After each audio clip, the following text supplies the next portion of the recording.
The Vivo T2 Pro is here and it's going to set the under 25,000 price category on fire once again. At the outset, the phone seems to have the right mix of design, display, performance, camera performance, charging speeds, and a lot more as well. But does it live up to the hype that it's been generating? Let's find out in this video made in collaboration with Vivo. If you're here for the very first time, I'm Ershad.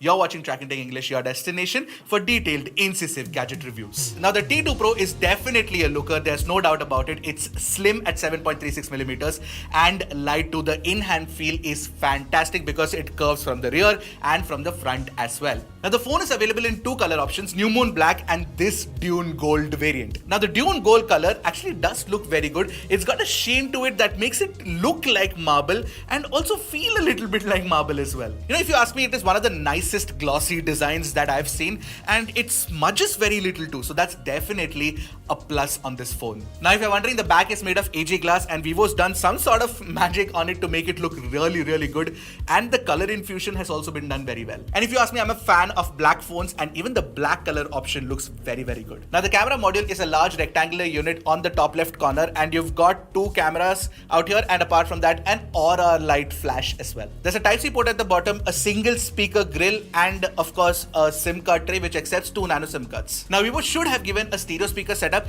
but this single speaker setup still sounds very good. It's loud and it's rich with details as well.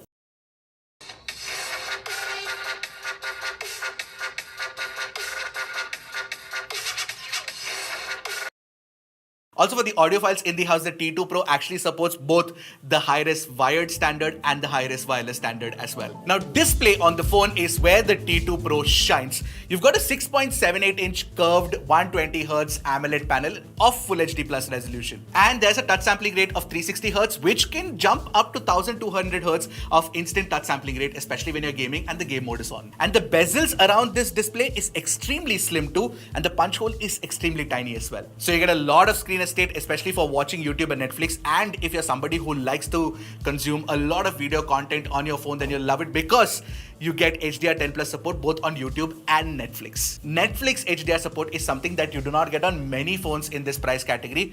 So kudos to Vivo on enabling that option. But more importantly, what I like about Vivo phones in general, and not just in this price category, is the kind of professional color tuning that you get with the display. Especially in the professional mode, the Delta E is very low and you get very close to accurate color tuning on the phone itself. So if you're somebody who is a creator and if you like to edit videos or edit photos on the go, then you can trust the color science on this phone's display, and you've got the 100% DCI-P3 color gamut as well. Plus, you get a peak local brightness of 1300 nits, and especially when you take it outdoors, the display is plenty bright. I didn't face any problem whatsoever when using it in real life. So overall, under rupees 25,000, the Vivo T2 Pro probably has the best display that I've used on a phone. It pops when you want it to pop. It's natural looking when you want, accuracy. The other aspect of the Vivo T2 Pro that you guys will definitely appreciate is the fact that internally you get the MediaTek Dimensity 7200 chip, and this is a very powerful chip. And of course, you get LPDDR4X RAM type and UFS 2.2 storage speeds as well. Now, the Dimensity 7200 is a very powerful processor. We've tested it on phones before. On the T2 Pro, it's very good as well. It lets you play Call of Duty at 90 FPS. What more could you ask for?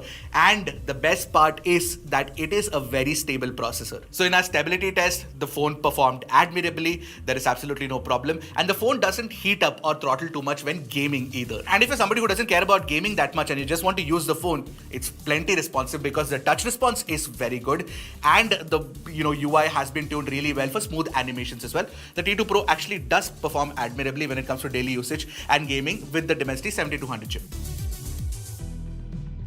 There's support for Wi-Fi 6, which is a standard that is not present on many phones in this price category, and you also get support for all 5G bands, almost all 5G bands that are important, and Airtel and Jio run absolutely fine too. Now, despite this fairly slim form factor, you get a fairly large 4600 mAh battery and a 66 watt flash charge support as well, and this charger is available within the box too. Now, the software running on this is FunTouch OS 13 based on Android 13. Now, FunTouch OS 13 is definitely feature rich, but it could have done with a little bit more polish. Now, with respect to pre-installed third-party apps, there are a few pre-installed apps, but all of them can be uninstalled, and a few of them are actually very useful. For example, people might have use for Snapchat or LinkedIn. Now, you do see hot apps and hot games when you start the phone, but they can also be switched off from the V-Apps store as well.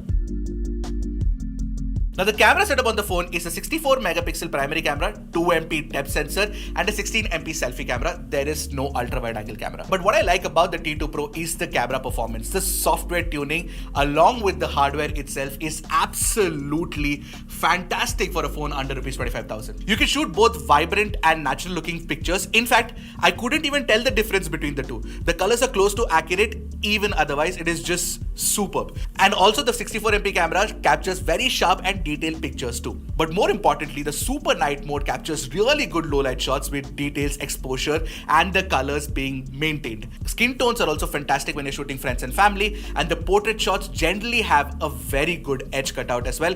This is a very reliable camera system if you want to shoot your friends and family a lot. Also, if you're somebody who likes taking selfies, you don't have to worry about the fact that Vivo generally does very good selfies and it's reliable in all kinds of conditions. So if you're taking a portrait, if you're taking an HDR selfie, all of those look very good. Even low light selfies look good. Now video recording is possible at 4K 30 FPS using the rear camera with stabilization on offer.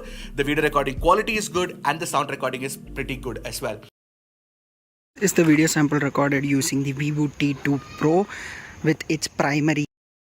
On the front, you get 1080p 30 FPS video recording, which is very crisp. It would have been nice to have higher 1080p 60 FPS video recording option, if not 4K, but still 1080p 30 FPS also looks very good, and especially the stabilization is well done as well. So the Vivo T2 Pro is slim, it's light, it's got a class-leading display, the camera performance is very good, you've got very fast charging as well. Now this is definitely a phone that I'm going to be recommending to a lot of folks under rupees 25,000 for sure. Do you like the Vivo T2 Pro or not? Let me know in the comment section below, and I'll see you guys in the next video. Until then, keep tracking and stay safe.